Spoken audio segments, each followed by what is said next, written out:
Selamat datang di Potluck, Podcast Berakhlak. Jadi, Potluck ini adalah podcast sebanyak 7 seri yang akan ngebahas tentang budaya kerja berakhlak. Nah, kita tuh sering banget dengar kalau misalnya ada kayak layanan publik itu pasti berhubungan dengan prosedur, alur, atau kelengkapan berkas. Tapi bagi masyarakat sebenarnya pelayanan publik itu lebih dari itu. Itu bagaimana kita memperlakukan mereka. Nah, karena di episode pertama ini nih, kita akan membahas salah satu tema di berakhlak, yaitu berorientasi pelayanan yang berarti melayani soal rasa. Bersama saya, Gaza. Saya Asti. Nah, di hari ini kita kedatangan tamu spesial banget, yaitu Kepala Biro Hubungan Masyarakat Kementerian Perindustrian dengan Ibu Alexandra Ari Cahyani atau biasa kita panggil Bu Sandra. Selamat siang, Ibu. Siang, Mbak Asti. Siang, Mas Gaza. Terima kasih sudah mengundang saya. Oke, lanjut aja ya Bu. Langsung nih pertanyaan yang paling sering saya tanyakan dalam hati. Kayak sebagai ASN itu, kita semua itu kan bekerja berdasarkan aturan dan tugas. Nah, menurut Bu Sandra sendiri sebenarnya di balik itu semua, berorientasi layanan itu sebenarnya maknanya seperti apa sih Bu? Berorientasi pelayanan itu bukan berarti kita hanya menjalankan suatu prosedur saja, tapi kita harus juga memahami kebutuhan masyarakat itu seperti apa.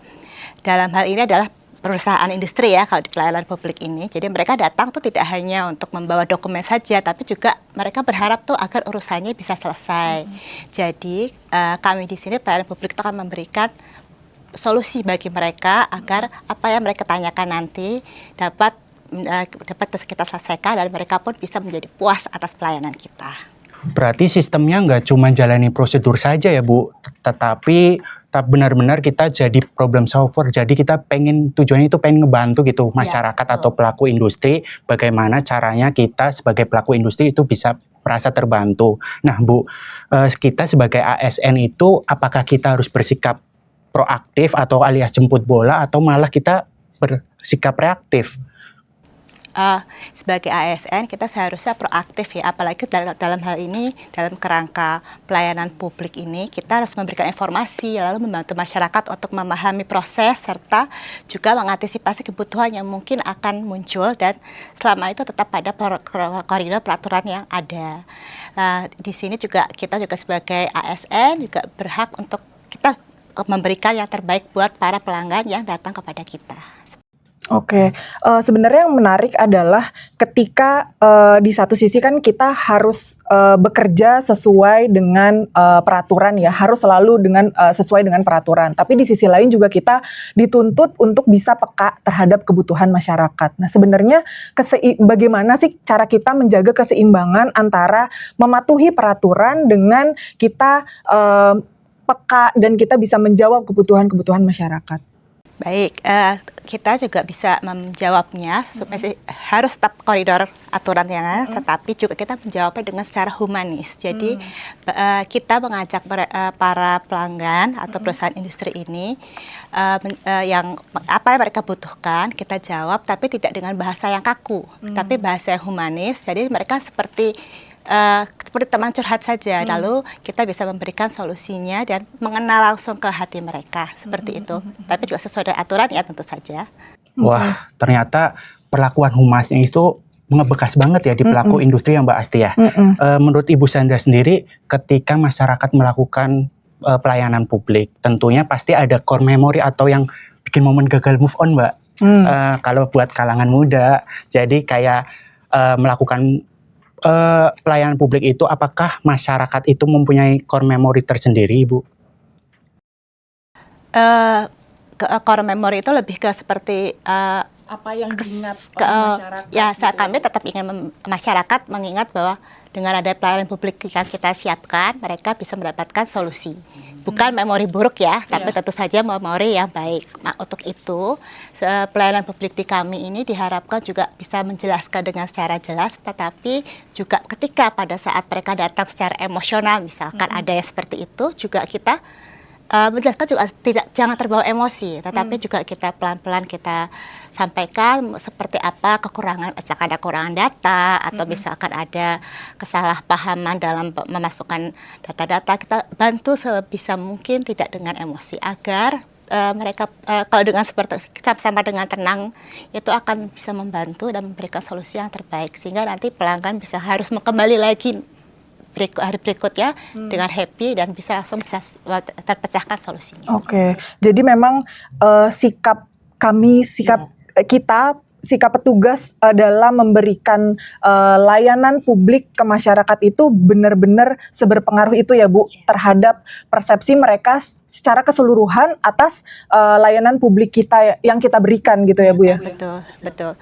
Dan di kami juga ada, kalau memang sampai ada yang mau melanjutkan, biasa nanti kita siapkan ruangan khusus untuk misalkan mereka masih belum pada saat konsultasi belum puas, kita siapkan ruangan yang terpisah andaikan mereka mau agak kencang suaranya karena nanti tak mengganggu yang lain ya, jadi kita siapkan. Tapi tetap kita akan selesaikan permasalahannya di tempat dan di saat itu juga. Ini menarik banget sih Mbak Asti. Jadi kayak misal sikap dan komunikasi itu menjadi pintu utama layanan yang ada di instansi pemerintah ya Bu ya. Jadi ketika komunikasi itu salah atau bikin komunikasi itu salah, malah bikin kepercayaan itu runtuh seketika ya Bu ya. Menurut Ibu Sandra sendiri, seberapa penting sih komunikasi yang tepat itu ngebangun rasa aman dan percaya lagi nih kita sebagai masyarakat untuk melakukan pelayanan publik itu sendiri?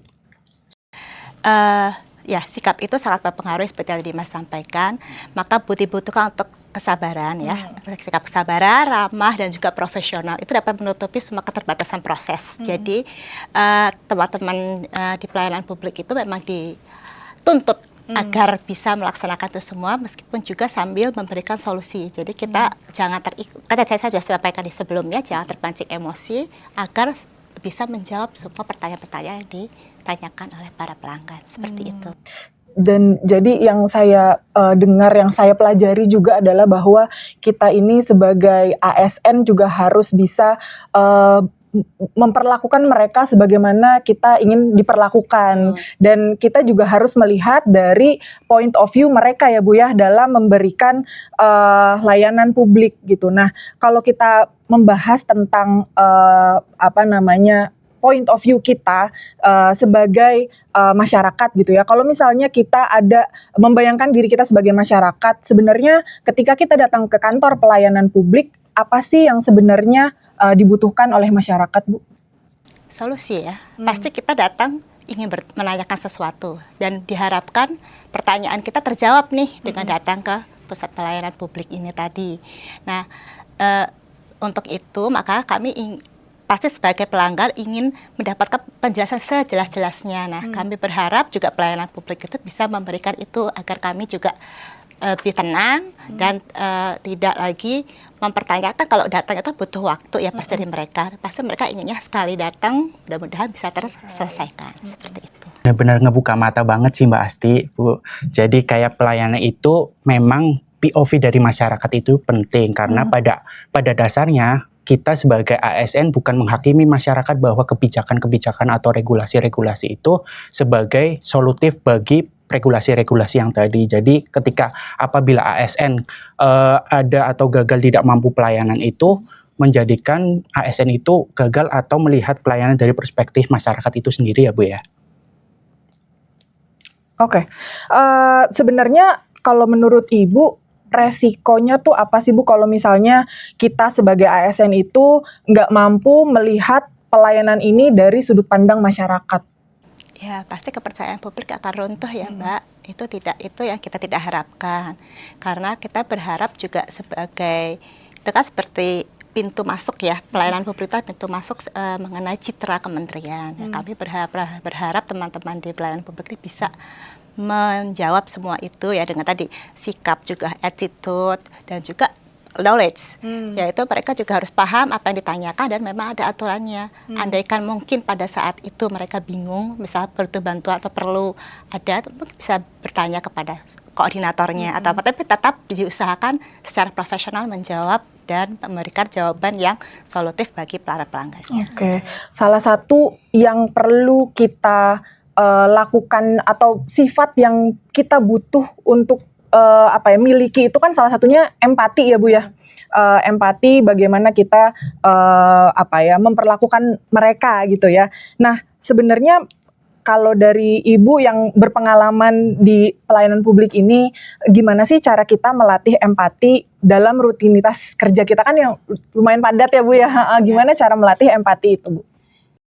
Dengan empati itu adalah dengan mendengarkan para pelanggan ini keluh kesahnya sampai selesai, jangan memotong. Dari situ kita paham apa yang dikeluhkan, apa permasalahannya, sambil kita mencari solusinya seperti apa.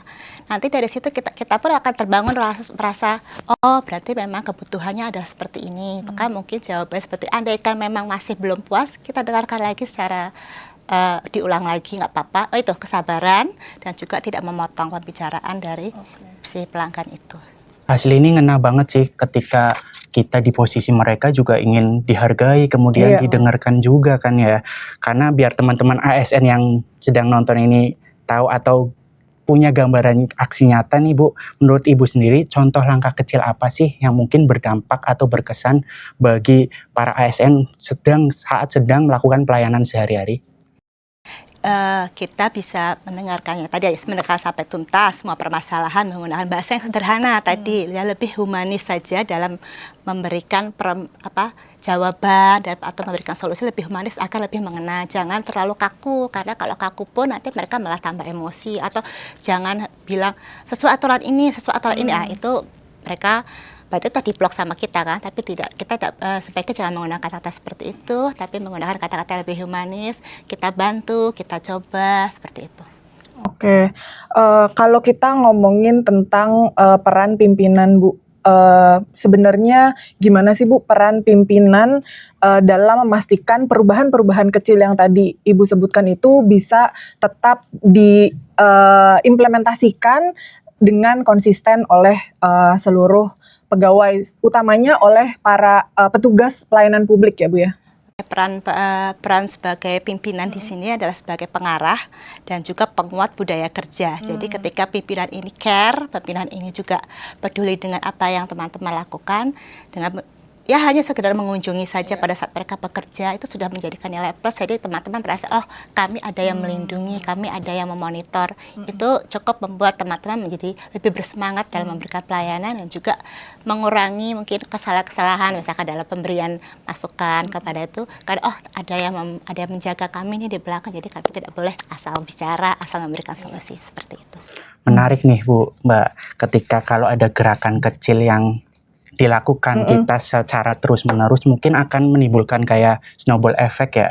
Ketika gerakan kecil itu kan pasti dampaknya gede banget kan ya. Menurut Ibu Sandra sendiri, apa sih dampak kecil apa yang terbesar nih ketika kita melakukan gerakan-gerakan kecil atau langkah-langkah kecil yang tadi Ibu sebutkan lagi secara konsisten atau secara terus-menerus? Ya, mungkin tidak langsung secara instan ya, tapi dalam jangka panjang hal ini bisa membentuk budaya pelayanan publik menjadi lebih profesional, lebih humanis dan juga berorientasi kepada kepercayaan masyarakat. Nah, dampaknya ini sangat bisa luar biasa jika misalkan konsisten. Jadi ketika kalau konsisten itu bisa para pelanggan jadi semakin yakin nih, oh berarti dia akan menularkan ke para, misalkan ada perusahaan lain yang juga datang aja, di sana solutif sekali. Jadi dari situ brand image kita akan terbentuk sendiri di masyarakat tanpa kita harus berkoar-koar. Ya kita ada pelayanan publik kita tidak perlu, mati dari testimoni dari masing-masing pelanggan itu akan bisa sampai ke masyarakat luas lainnya. Oke, jadi memang sikap-sikap kecil yang mungkin selama ini kita kita abaikan, kayak misalnya mendengarkan, terus kita berusaha untuk melihat dari point of view masyarakat, kemudian kita bisa mengkomunikasikan dengan bahasa yang lebih sederhana supaya mereka mengerti. Itu sikap-sikap yang sangat-sangat kecil, tapi pada akhirnya kita bisa membangun budaya kerja di mana mereka bisa melihat pelayanan publik itu bisa, maksudnya jauh lebih bagus gitu ya Bu ya. Jadi kadang-kadang memang yang perlu kita lakukan adalah perilaku-perilaku yang sederhana, kecil tapi tetap konsisten. Mungkin seperti itu ya Bu ya. Untuk membangun kepercayaan publik kan tidak bisa sekali langsung ya, tetap harus terus-menerus itu seperti itu tadi, profesionalitas dan juga pelayanan kita juga harus lebih humanis tadi. Oke, makasih banyak Bu Sandra sudah hadir di podcast perdana kita. Semoga apa yang kita diskusikan di hari ini bisa membantu teman-teman ASN untuk memberikan pelayanan publik. Saya Asti. Saya Gaza. Sampai jumpa di potluck selanjutnya. Dah.